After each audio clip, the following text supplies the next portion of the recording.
que je retiens du discours d'ouverture fait par le général Tchani? Eh bien, l'AES va mettre en place de toute urgence et dans les délais les plus brefs un dispositif économique, financier et monétaire nécessaire au financement du développement et à l'investissement productif dans l'espace des États du Sahel. En vérité, ce projet décrit par le général Tchani semble impossible avec le franc CFA.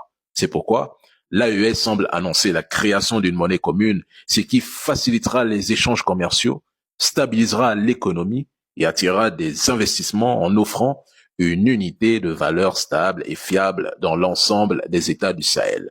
On pourrait assister ici à l'établissement d'une banque centrale commune, à l'harmonisation des politiques monétaires et même à la création d'un système de paiement unifié. Allons même plus loin, à la mise en place d'un fonds de réserve commun. Un autre point marquant, ils vont transformer leurs ressources naturelles sur place.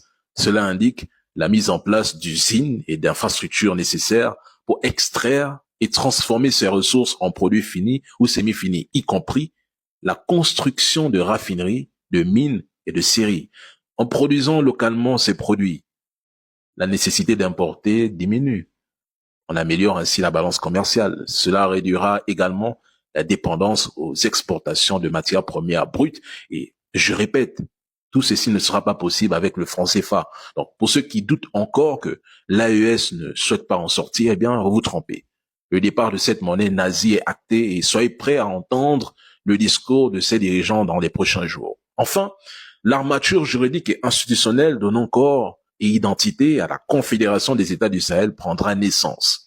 Ceux qui disaient autrefois que cela n'aura jamais lieu, je pense que vous êtes en train de vous mordre les lèvres à l'heure actuelle. Et je dirais même qu'il n'est pas fou de dire que l'AES est en avance sur plusieurs États. De plus, le chapitre CEDEAO est désormais clos.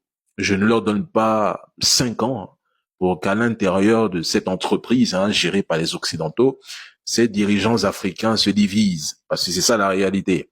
La CEDEAO ne sert que les intérêts occidentaux. C'est ça la triste vérité. C'est ça la triste réalité. Mais félicitations pour l'ouverture de ce premier sommet. Nous attendons de voir la clôture. See you.